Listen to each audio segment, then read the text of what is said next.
13h15, 14h30. Un jour dans l'histoire. Laurent Dehaussais.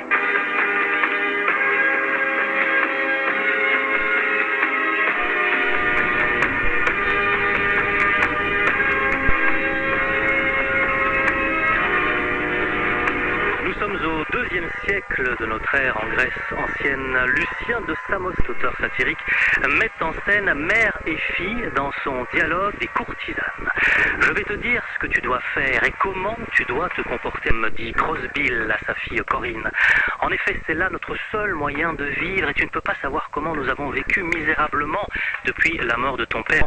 J'ai calculé que quand tu aurais cet âge que tu as maintenant, il te serait facile de me nourrir et de te procurer richesses, robes de pourpre et servantes. Puis dire, lui demande Corinne, tu iras voir des jeunes gens, tu boiras avec eux et tu coucheras avec eux contre de l'argent, comme la fille de Daphnis, Lyra.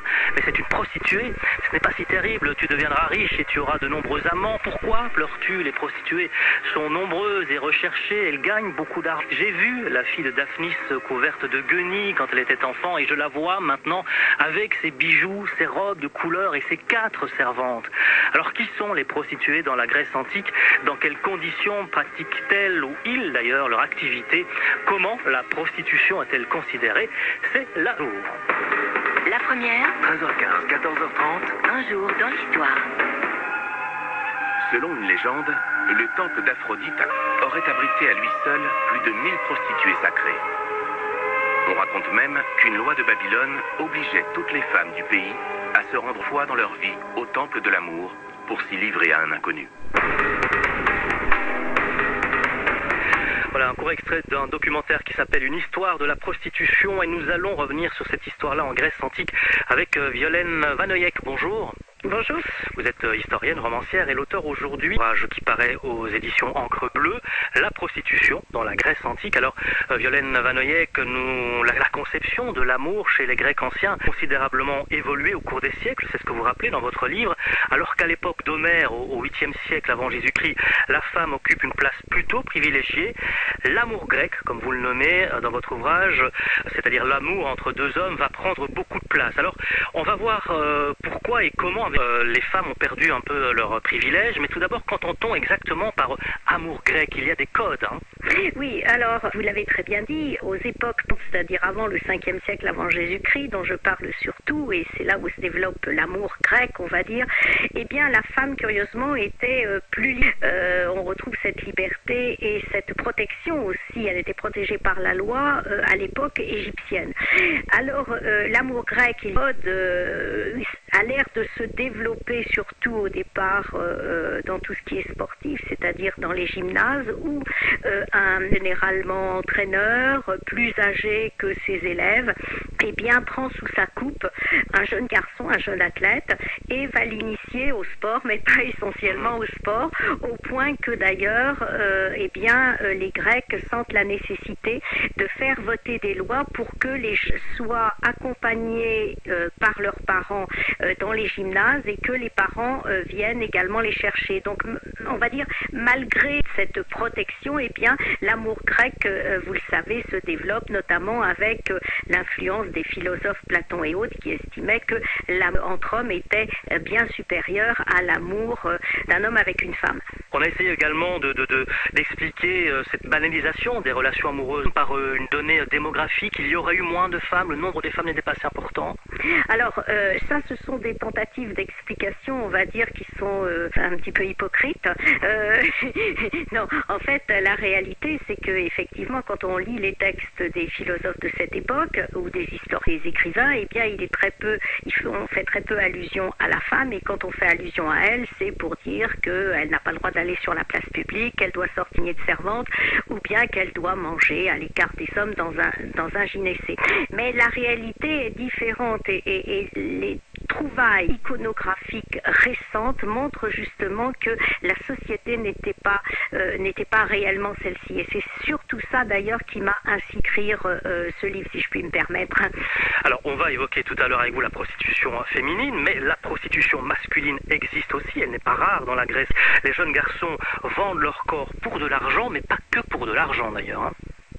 Non, l'idée c'est d'avoir la protection de quelqu'un qui est plus âgé et qui a les moyens, on va dire, mais également quelqu'un qui l'initie intellectuellement. Donc effectivement, et c'est pour ça que c'est repris d'ailleurs par les philosophes grecs, il y a toute une génération, on va dire, de jeunes gens qui trouvent très flatteur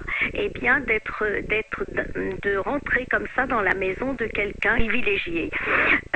Alors si parce que vous lisiez un texte au tout début de l'émission et c'est très intéressant, si se prostitue, c'est souvent parce qu'elles perdent un frère, un père ou bien un époux et qu'elles n'ont pas la possibilité au 5e siècle avant Jésus-Christ d'exercer un métier.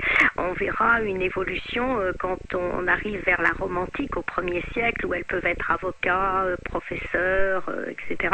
Eh bien là, il y a une régression de la prostitution ou en tous les cas une prostitution qui est différente, c'est-à-dire que la prostituée choisit d'être prostituée, tandis que sous la Grèce antique, là au moment où il y a cet amour entre hommes qui se développe et cette société masculine qui est mise au pinacle, eh bien tu es vraiment considéré comme un objet. D'ailleurs, on ne l'appelle pas par une désinence féminine ou masculine, on utilise le neutre quand on fait allusion à une prostituée. Alors Aristophane, qui est un poète comique, évoque des hommes qui partent sans avoir joui d'un jeune homme, comme il l'écrit dans son texte Les Grenouilles, et donc il n'est pas rare qu'on leur signe des contrats.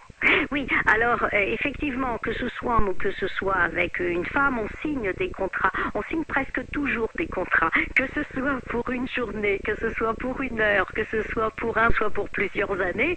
Eh bien, effectivement, il y a des engagements qui sont faits. Alors, ceux qui bénéficient de ces engagements, c'est moins les prostituées eux-mêmes que les tenanciers ou les tenancières, parce qu'évidemment c'est eux qui raflent la mise, qui prennent quasiment tout. Mais il n'y a pas qu'eux qui sont, on va dire, gourmands dans cette affaire-là.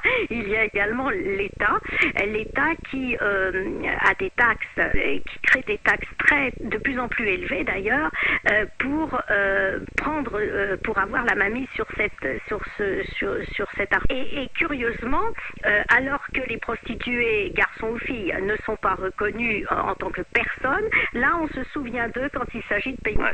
Alors où se pratique la prostitution masculine tout d'abord à Athènes par exemple? Vous l'avez évoqué au domicile des initiateurs, mais pas... Oui, alors au domicile, mais comme je vous le disais, non, surtout où elles se développent vraiment, ce sont les lieux sportifs. Voilà, c'est des lieux où les jeunes gens vont presque tous les jours, puisque on est dans une société de kalos kagatos, c'est-à-dire qu'il faut que et le bien s'associe, que donc toujours pareil, un esprit sain dans un corps sain, et à partir de là, le jeune grec va très tôt et régulièrement, soit à la palestre, soit plus tard au gymnase quand il sera plus grand. Et c'est là qu'il va rencontrer donc effectivement les professeurs. Alors, une prostitution, on va dire ordinaire, et puis il y en a une autre plus distinguée que vous évoquez dans votre ouvrage, une prostitution mondaine qui concerne des garçons, de famille, ainsi un certain Timarque. Qui est ce Timarque? Oui, alors effectivement, il y a, on va dire, la prostitution de haute volée, haut de gamme, et là, pour les femmes, on appelait les femmes qui se prostituaient des étahirs. Voilà, où il y a effectivement les égéries, qui sont les modèles des peintres et puis des sculpteurs et autres, et qui vont rentrer dans l'histoire. Mais c'est quelque chose qui ressemble un petit peu à notre époque moderne, si vous voulez. De toute façon, on revient aux mêmes critères, c'est-à-dire que dès que, à partir du moment où il faut vivre, eh bien, il y a deux solutions. Soit on est abandonné à penser, on est pris par un tenancier ou une tenancière qui va à 11 ans ou 12 ans vous mettre malheureusement sur le trottoir, soit calcule son coût et puis on se dit oh là là, on va s'élever dans la société société, avoir la possibilité d'apprendre la danse, d'aller dans des endroits très à la mode, eh bien, on accompagne et on accepte d'accompagner des personnes connues, que ce soit des hommes politiques aux Jeux Olympiques ou bien que ce soit, que ce soit des philosophes ou que ce soit des peintres connus, auquel cas, effectivement, les hommes ou les femmes vont se faire créer des statues en leur honneur et vont essayer de rester dans l'histoire. La prostitution dans la vie que nous sommes avec Violaine Vanoyek.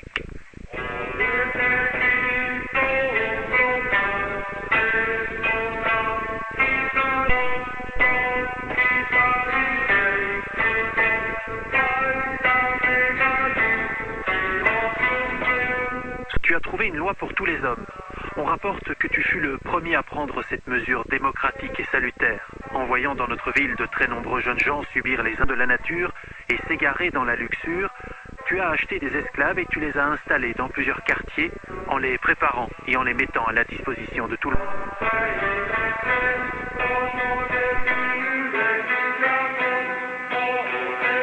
13h15, 14h30, c'est sur la première.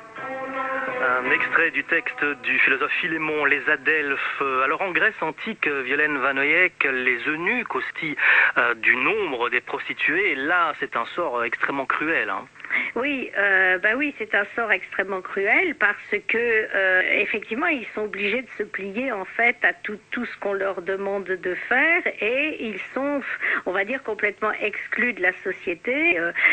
C'est effectivement, ça fait partie, on va dire, d'un côté néfaste de la prostitution. Mais pour en revenir aux eunuques et pour en revenir aux autres aussi, comme je le disais en début d'émission, parce que c'est ça qui m'importe, c'est que eu une vision à travers Solon, à travers Platon, un petit peu fausse de la prostitution et qui est légèrement modifiée grâce aux découvertes iconographiques que l'on a faites récemment. Et ça me paraît très très important parce que pendant des années, enseigné d'une manière un petit peu traditionnelle ce qu'était la prostitution masculine ou féminine à l'école. Et aujourd'hui, regarde ces découvertes iconographiques, on est obligé, si vous voulez, de revenir un petit peu sur cet enseignement. Voilà. Donc, ça me paraît important. Voilà, ça me paraît important parce que il faut légèrement modifier aussi ce que les historiens anciens nous ont transmis à travers pendant nos études, si vous voulez. Et les choses sont très nuancées d'ailleurs, parce que par exemple à Athènes, la situation, l'attitude envers les prostituées est assez ambivalente. Ça signifie l'opprobre et en même temps pas tout à fait. Voilà, c'est ce que je vous disais ce qu'on disait tout à l'heure, à savoir que la prostituée, elle a quand même, par rapport, on va dire, elle a la possibilité de sortir de chez elle plus que la femme traditionnelle, elle a la possibilité de se cultiver et donc quelque part on la regarde, d'abord on l'écoute et puis on la regarde un peu comme une artiste. Donc vous avez parfaitement raison, il y a une grande ambiguïté là-dedans. Bon, prenons un cas très précis, le cas de la compagne de Périclès, qui est considérée comme Aspasie, qui était considérée quasiment à Athènes comme une prostituée parce qu'elle venait d'Asie mineure et donc d'un pays qui était censé être extrêmement libre pour les femmes. Donc quand Aspasie arrive à Athènes, elle ne peut même pas être considérée comme citoyenne et évidemment n'a pas le droit de l'épouser. Mais par derrière, enfin en coulisses, qui est-ce qui écrit les discours de Périclès? Aspasie. Alors d'un côté, Aspasie va être regardée comme une femme de mauvaise vie et presque méprisée. D'ailleurs là, on retrouve les discours de nos philosophes qui étaient salon de Périclès. Et d'un autre côté, on retrouve des témoignages qui nous disent que sans Aspasie, Périclès ne serait jamais devenu l'homme politique qu'il était. Alors on ne va pas parler de la politique de Périclès, mais il n'empêche que... Alors, donc, on retrouve finalement cette ambiguïté, et la même chose se passe pour les prostituées, c'est-à-dire qui sont cultivées et qu'on l'on juge remarquables, et par ailleurs, des personnes dont on ne veut même pas parler, quoi. Donc vous avez raison, une grande hypocrisie. Et puis il y a des nuances aussi, il y a des degrés dans la prostitution, c'est-à-dire il y a les prostituées de bas étage, et puis là, vous l'avez dit, elles sont très éduquées. Souvent on va chercher les petites filles abandonnées, on abandonne les petites filles dans la Grèce antique, on les met dans des marmites ou dans des protégés des chiens, et puis on vient les récupérer en fait. Voilà, c'est ça. Effectivement, dans l'Antiquité, les filles qui ne servaient à rien, c'est-à-dire qu'elles ne poussaient un métier, rapporter de l'argent dans la famille, donc on peut effectivement les abandonner, et elles sont, comme vous le dites, récupérées par des tenanciers ou des tenanciers. Il y a aussi un autre fléau qui sont les pirates, en fait, parce que les pirates, eh bien, hantent la Méditerranée, enfin pas l'année d'ailleurs, sont à l'affût des bateaux de notables qui sont un petit peu plus, voilà, qui ont des chargements intéressants, mais il n'y a pas que des chargements, et qui souvent prennent les enfants qui après sont revendus sur les marchés. Alors ça peut être des garçons, mais la plupart du temps ce sont également des filles. Les deux fléaux, on va dire, qui en prostitution, c'est ça, c'est le fait de ne pas avoir de métier, le fait aussi d'être volé par des pirates qui vont faire un petit peu tout ce qu'ils veulent, quoi. Hein. Et c'est quelque chose qui va se développer énormément au 5e et au 4e siècle avant Jésus-Christ. Alors quels sont les dangers pour la prostituée? Il y a notamment le fait de tomber enceinte, c'est ce qu'on va voir avec vous, Violaine Vanoyek.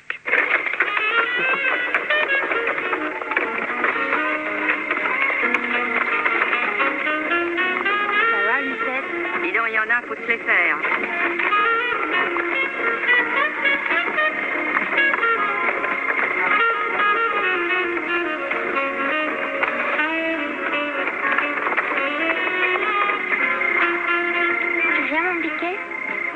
Combien tu veux? 20 sesterces dans le char et 25 dans les catapultes. Putain. Pardon? Non, je veux dire, c'est pas donné, hein. Bah c'est pas donné, mais c'est bien vendu. Ouais. Bon. 13h15, 14h30. Un jour dans l'histoire. Sur la première. La petite rupture de ton ici avec cet extrait de 2h moins le quart avant Jésus-Christ, le film de Jean-Yann, là à Rome. On revient en Grèce antique avec vous, Violaine Vanoyek. Dès qu'une jeune fille est formée à la prostitution, on lui enseigne recettes contraceptives parce qu'il est impossible de tomber enceinte. Alors est-ce que ces moyens contraceptifs sont efficaces? De quelle nature sont-ils? Bon, effectivement, on sait que la contraception, entre guillemets, existait déjà même dans l'Égypte ancienne et utilisait comment on peut dire ça d'une manière, des sortes de chiffons que l'on imbibait de décoplantes, on va dire, qui étaient censées ne pas éviter d'être enceinte. Alors le souci, c'est qu'évidemment bien que ça ne fonctionnait pas, mais non seulement ça ne fonctionnait pas, mais ça pouvait entraîner des problèmes gynécologiques, des problèmes de santé, mais en plus évidemment les prostituées tombaient enceintes. Alors être enfant de prostituée, ça entraînait le fait que les filles devenaient prostituées à leur tour, et donc on n'en sortait pas, d'où d'ailleurs, vous l'aviez dit, un très très grand nombre de prostituées dans cette période-là dans l'Antiquité. Alors les filles étaient donc vendues le plus jeune âge, bien entendu. Elles pouvaient être, quand elles n'étaient pas abandonnées à la naissance, vendues tout à fait légalement, on va dire, par un père qui avait fait vivre sa famille. Et c'est vraiment on ne leur voit pas de porte de sortie, et que c'est vraiment choix, c'est-à-dire que elles ne peuvent pas faire autrement. C'est pour ça qu'à la limite, quand on rentre dans la prostitution haut de gamme, et peut comprendre aussi toutes ces femmes qui préféraient finalement se montrer au bras d'un sculpteur plutôt que de se retrouver dans le quartier céramique à Athènes. Alors cette prostitution haut de gamme, donc les courtisanes ou étahirs portent des surnoms que l'on inscrit sur des vases ou sur des surnoms qui désignent leur qualité ou leur défaut physique, la douce ou l'œil de Génis, qui évoque aussi leur performance sexuelle, une abeille, une truie. De courtisanes, vous l'avez dit, la place au-dessus du lot. Elles sont chères, certains clients n'hésitent pas d'ailleurs à partager le prix de la location. Oui, elles sont extrêmement chères, elles sont cotées, et donc effectivement, plus elles sont connues, plus elles sont chères, et c'est très très quasiment dans toutes les cités antiques à cette époque-là, Alors, que ce soit en Grèce ou que ce soit les cités antiques dans le reste connu, par exemple dans l'actuelle Turquie ou surtout le littoral, on a évidemment des cités grecques, eh bien, on retrouve notamment des tavernes où on pouvait boire en bas et monter au premier étage. On trouve très nombreuses tavernes dans toutes ces cités-là, mais en plus, on a retrouvé des traces de ces prostituées avec leur nom, alors des inscriptions avec leur nom, des inscriptions avec des invitations chaleureuses. Et je trouve le plus étonnant, c'est peut-être ce qu'on a retrouvé dans la cité grecque d'Éphèse, où elle portait des chaussures à talons, ça pour se montrer plus grande, mais également cloutées. Et ces clous permettaient d'imprimer sur le sol soit leur nom, soit des toutes petites phrases courtes dans le genre « suis-moi » ou « tu seras heureux » ou des choses comme ça, et retrouver ça à Éphèse. D'ailleurs, rien n'est laissé au hasard dans la mise des prostituées, hein, c'est ce que vous évoquez dans votre ouvrage également. La coiffure, la taille, la silhouette, tout peut être corrigé.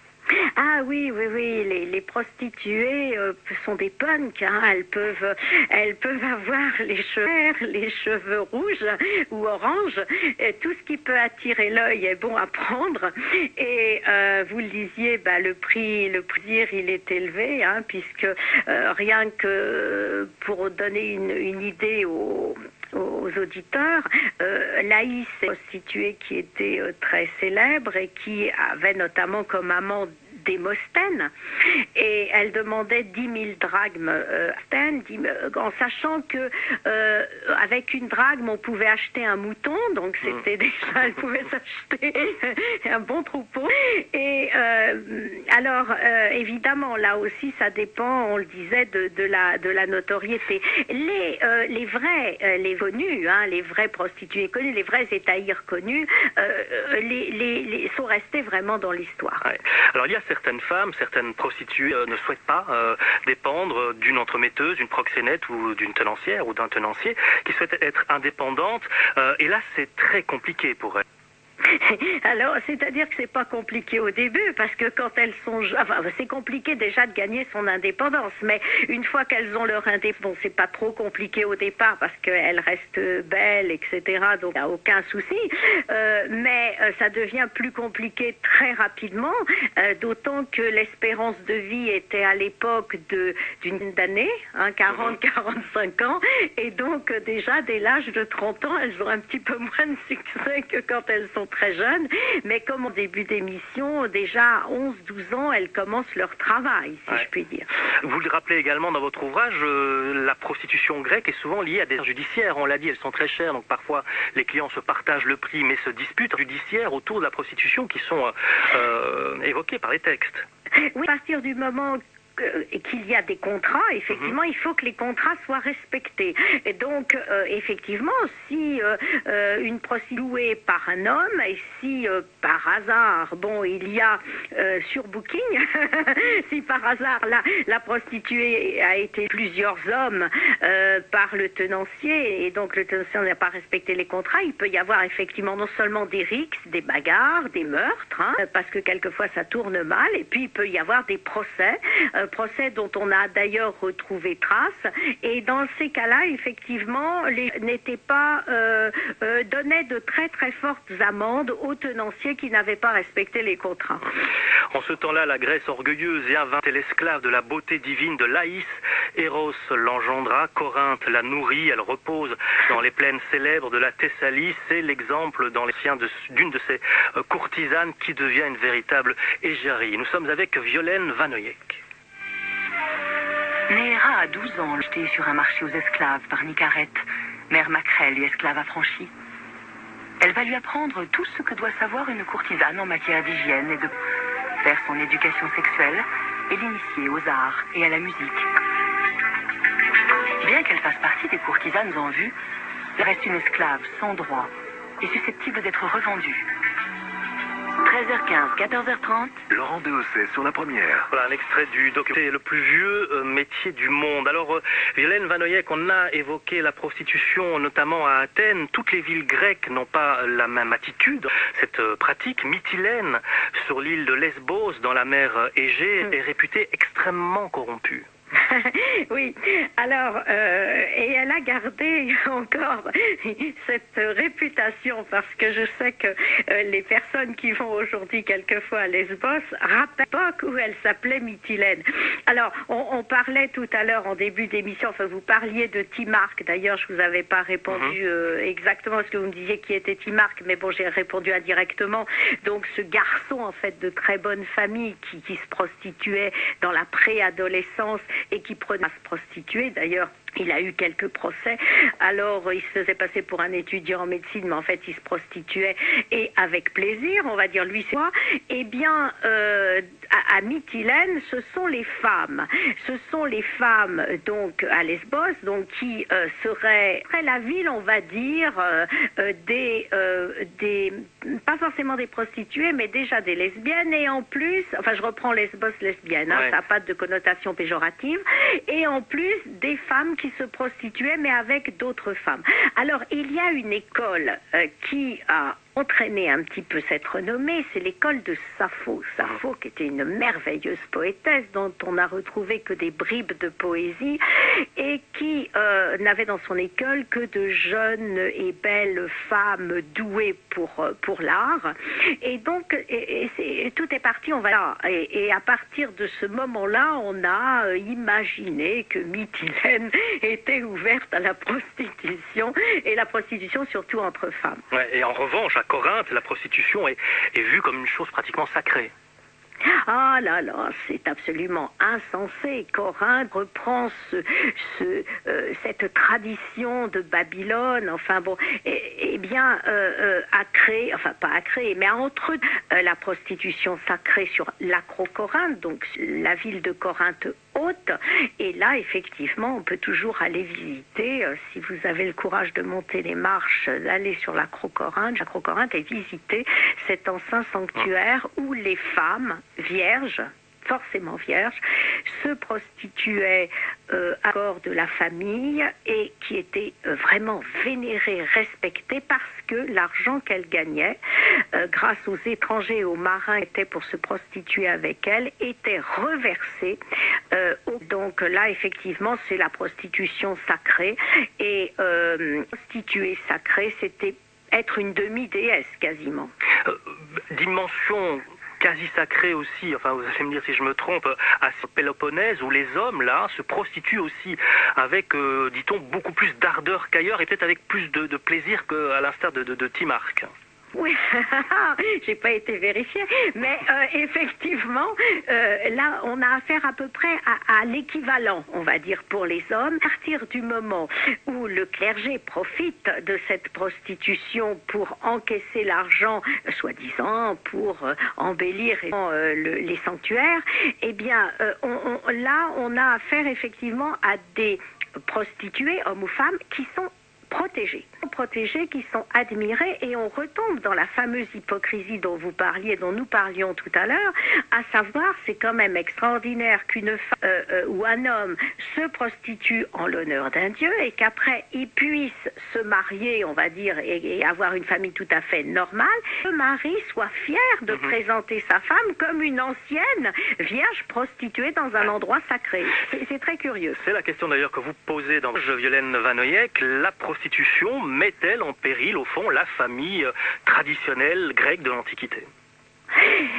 Oui, alors j'en reviens, enfin je pose la question, mais aujourd'hui je m'interroge, si je peux me permettre, parce que l'ethnographie, je reviens à elle, nous permet aujourd'hui de dire qu'au 5e siècle avant Jésus-Christ, contrairement à tout ce que les philosophes et historiens de l'époque ont écrit, l'iconographie nous montre une femme, alors là je ne parle pas de la prostituée, je parle de la femme, la matrone, hein, pouvait faire du sport librement, pouvait faire son jogging tous les matins et pouvait participer à des sessions sportives sportives comme à Olympie, comme à Némée, comme à Delphes, etc. Et donc c'est une femme plus libre qu'on a bien voulu entendre. Alors, donc, à partir de là, comment vous dire, la prostitution, bien sûr, ça ne change rien à la prostitution, change rien à l'évolution de la prostitution, mais la femme grecque était moins recluse qu'on a bien vu. Et quelquefois, elle connaissait parfaitement quelles étaient les sorties, les loisirs de son mari ou de son frère ou de son père, et tout cela était assez bien accepté dans la société grecque de l'époque. Voilà, pour en savoir encore beaucoup plus, on peut se référer donc à votre ouvrage chez Encre Bleue Édition, La prostitution dans la Grèce. Merci beaucoup d'avoir été des nôtres, Violaine Vanoyek. Merci beaucoup. Merci à vous. 13h15, 14h30. Un jour dans l'histoire. Sur la première.